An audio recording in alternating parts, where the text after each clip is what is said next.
X-Play, TV's most watched video game show. Today on X-Play, we double down and review one of the year's hottest, most explosive sequels, Tom Clancy's Rainbow Six Vegas 2. Plus, if you want to be the star of your rock band, you'll get pro tips on how to become the master of the world's most addictive music game. And make sure your parents aren't around. We've got the preview of the new foul-mouthed zero-punctuation review of Turok. Press start. It's game time.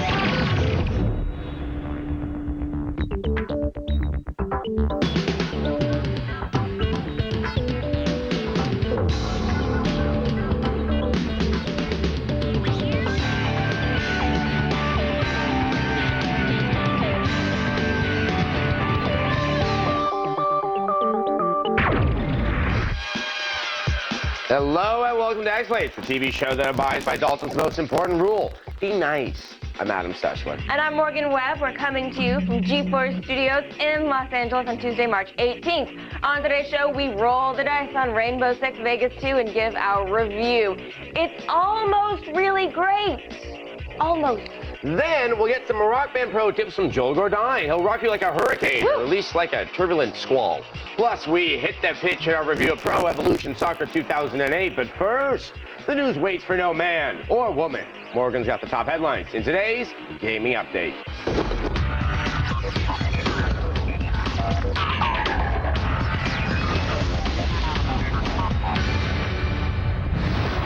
Super Smash Bros. Brawl for the Wii has officially become Nintendo of America's fastest-selling game ever. According to Nintendo, Brawl has continued to sell at a rate of more than 120 copies per minute and has so far sold over 1.4 million total. After selling 874,000 copies of the game on its launch day alone, Nintendo claims Super Smash Bros. Brawl has officially made the leap from video game to cultural phenomenon. College hoops fans, listen up. EA has just released the Sunday Selection Bracket Pack for NCAA March Madness 08 on the Xbox 360. This download will give the brackets accurate seeding and updated team rankings, and the ability to take your team all the way to the national championship. You'll also be able to simulate the entire tournament and get the edge in your office pool. This download will set you back 400 points, which I'm sure is peanuts compared to how much money you have riding on the Final Four. Finally, legislators in the state of Massachusetts are pushing for a new Games as Porn bill to be passed that would regulate the sale of violent or M-rated video games. The bill is aimed at restricting minors from buying violent games and would enforce similar methods used to prevent minors from obtaining sexually explicit materials. In the last 6 years, 9 similar cases have been deemed unconstitutional, ultimately forcing states to cover legal fees using taxpayer dollars. Again, this bill would only affect viewers living in the state of Massachusetts. For more information on this story, be sure to visit videogamevoters.org, or you can visit us on the web at g4tv.com/xplay to continue getting all of today's up-to-the-minute video game news. Well, let's go over to Adam, who's ready to review the sequel to one of our favorite Xbox 360 shooters. Thank you, Morgan. The enemy leader. Rainbow Six Vegas 2 is the last installment to be set in Sin City. So the only question is, what's next? Paris, Baghdad, Detroit? Well, I don't think Ubisoft knows either. Before we get started, I just wanted to apologize to Kyle for hitting reply all to that email. Nobody but me and you needed to know that about your wife. Okay, as you all know, RSV2 is our last Tom Clancy... Yeah, Bill? What's RSV2? Rainbow Six Vegas 2, the game that you've been working on for the last 2 years. Oh, man. I'm sorry. I got in a wreck on my bike this morning. I didn't have a helmet on. It's just like, it's right here. Right. Okay, whine on your own time, Lance Armstrong. Okay, we need some new areas and scenarios, arms of the military for RSV2. Yeah. What is RSV2? Kyle, what do you got there? All right. Since we're done with Rainbow Six Vegas 1, I figure we should move on to something totally different. Rainbow Six Casino Marengo. Okay, not only is that not a very good idea, but it's kind of samey. It's also in a casino. It's kind of like Vegas. Like a casino is still a casino, even if it's in space. So you want the casino in outer space? What did my face tell you? No. Okay. Jack. Jake. Jackety Jack. What do you got? All right, you ready? You better hold on to something. This may change your life. You are Army Interrogator Nitro Strongjaw, and you have to waterboard those tangos back to the Stone Age. I don't know if you can hear what you're saying, but you're pitching a game about illegal torture. It's illegal, but we could make it fun. Yeah. Bilbo? Bill? Billy Jack? Bill. Yes, yeah. Good morning. Time to talk about the game. It's not a surprise party. I smell peaches. Do you guys smell peaches? Kimberly, I smell peaches. I'm praying to the God I don't believe in that you have a good idea. Like, Please. I do have one idea. Okay. Tom Clancy's Shore Leave. Now that's a good idea. Everybody take a good look at what a good idea looks like. Tom Clancy's Shore Leave is the follow-up to RSV2. Oh man, this is great. We're gonna get crazy. I hear Wicked's playing at the Pantages. If we hurry, we can still get tickets. Guess what? I pre-ordered them. We can pick them up at will call. You dick, get out.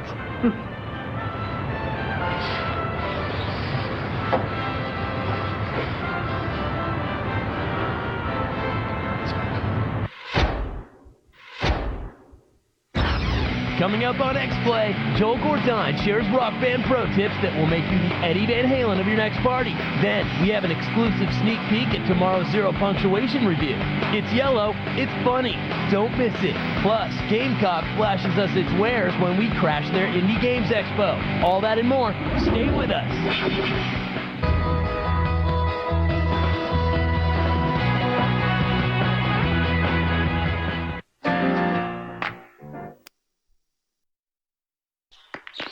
Hey, dude. Hey. Dude, come on. What are you doing? G-cycle those batteries. What? It's cool, dude. I'm pretty sure they'll grow back as a flower. Or a rainbow. Seriously. Come on. Or a tree. See? No need to environmentally police me. Ow. That's rough, dude. Ow. G4 is like being visited by a video game goddess who plugs you into all sorts of digital goodness. You know, basically.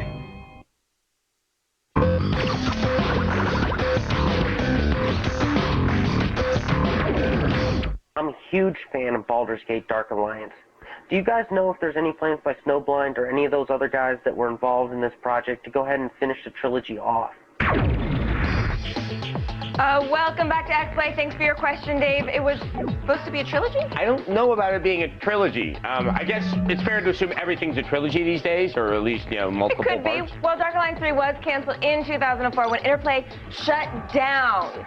So last year, Interplay claimed they wanted to make a Dark Alliance 3 if it could get money for the project. And then again, they also said they wanted to do an MMO for Fallout. Right. Well, I don't think Interplay's going to do it. Now, at the same time, there was the EverQuest game Champions of Norath that's fundamentally the same game as Dark Alliance, and even the makers of that said that was the spiritual ancestor, so maybe you should look for one of those games rather than another Baldur's Gate Dark Alliance. Yeah, because we don't know if that's going to happen. All right, now being bad at Rock Band can lead to some painful ostracizing by your friends, family, and judgmental pets. Fortunately, Joel Gordine has some axe-rocking tips that will have you shredding like Slash in no time.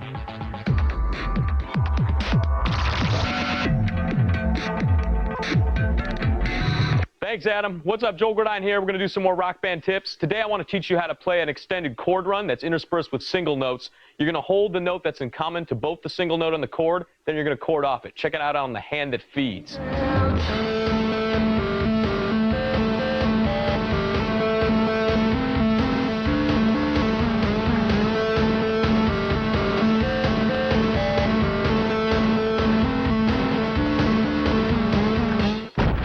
Second tip, you can actually hold a higher fret and tap freely on the lower ones with only the lower ones registering. This is particularly useful on a higher difficulty when you don't want to lose your hand position. Check it out on Don't Fear the Reaper.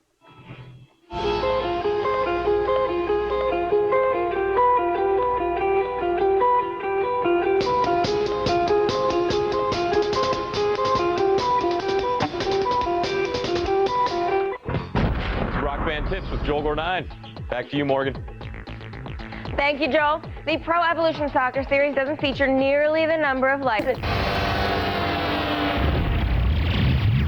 When XPlay returns, we have an exclusive preview of tomorrow's zero punctuation review of Turok and an all-access pass to Gamecock's EIEIO, a game showcase full of drinking and silly behavior. But first, let's take a look at who's rocking maps in today's leaderboard for Rock Band.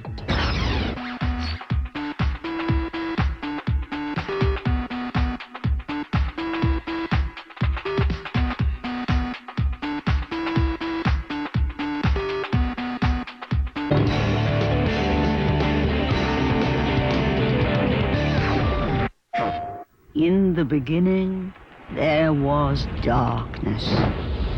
Long before his feud with Zeus, Kratos was a servant to the gods. Tasked to rid the world of the darkness without, he would come to unleash his darkness within.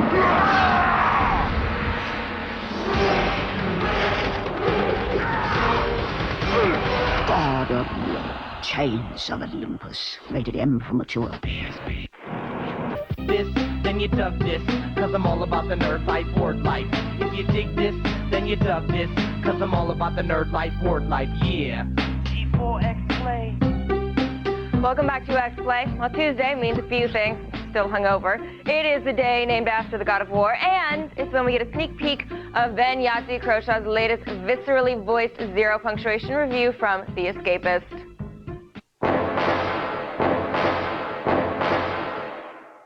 Aliens was a good film, I'm glad we're all in agreement there, but it seems you can't walk 10 paces in today's first-person shooter market without tripping over grizzled, sassy, multi-ethnic military types, often wearing or at least located somewhere inside suits of powered armor each the size of 4 brick houses stacked together. Turok goes the extra mile by ripping off the entire cryopod scene from Aliens verbatim, except with Sigourney Weaver replaced with an overly masculine, stupid haircut. No change there then, ha ha ha, raucous laughter. When you consider that the original Turok games were about the time-travelling Red Indian, this new installment has had to really work hard to rip off Aliens. They had to lock the established setting and storyline in a wardrobe and throw it off a cliff. They've approached ripping off Aliens with the same determination that most developers would approach making a game that's actually good, and that's sort of admirable, I guess, in a retarded kind of way.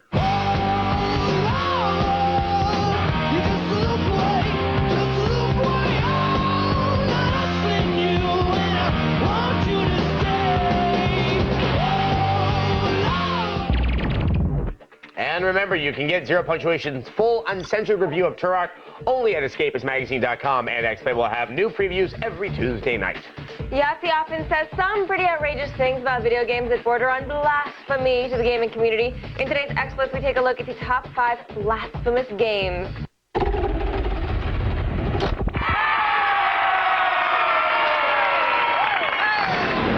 At number 5 is BioShock. Andrew Ryan's proclamation of no gods or kings, only man is certainly blasphemous, but, you know, on the flip side, thought of the utopian rapture delights Anne Rand a lot.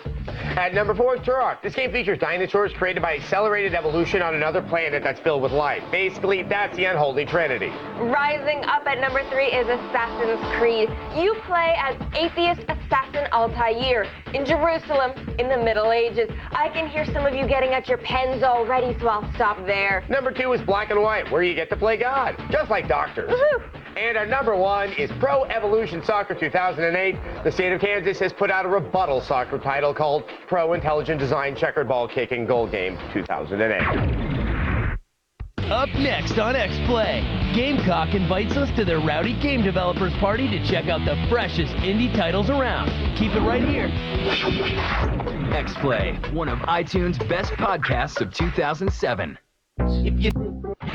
This show also available on G4 On Demand.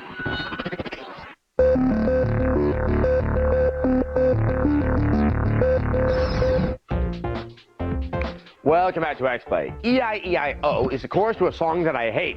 It also stands for Expo, for Interactive Entertainment, Independent and Original, a rowdy gaming showcase held by Gamecock, the publisher of games like Pirates vs. Ninjas Dodgeball and Legendary. They put together their own mini-con down in Austin, Texas, and we have your all-access pass.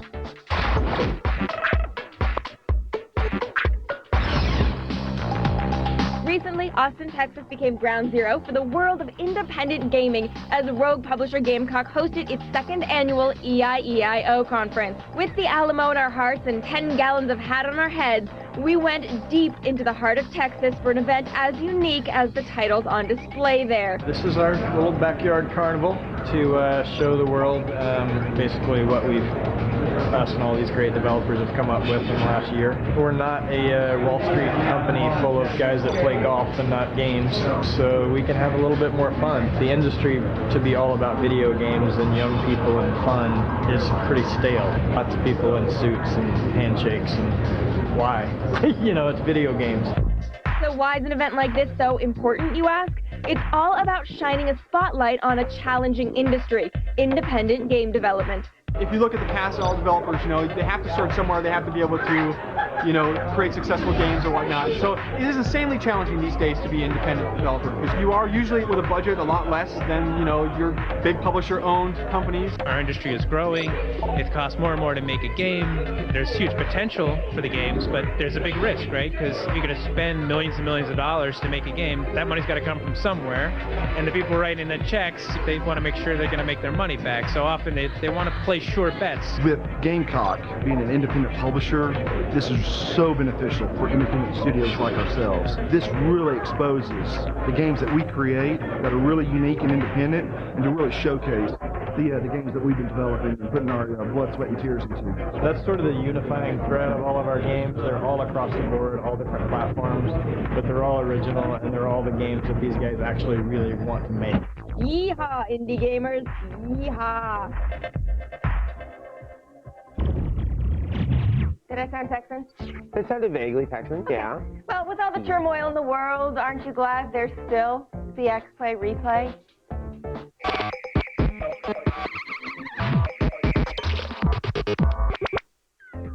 We reviewed Rainbow Six Vegas 2. The multiplayer is addictive, but the visuals and AI haven't improved. 4 tangos out of 5. We also saw Pro Evolution 2008. The online is laggy and the teams are missing. We liked the deep season mode and it ended up with 3 yellow cards out of 5.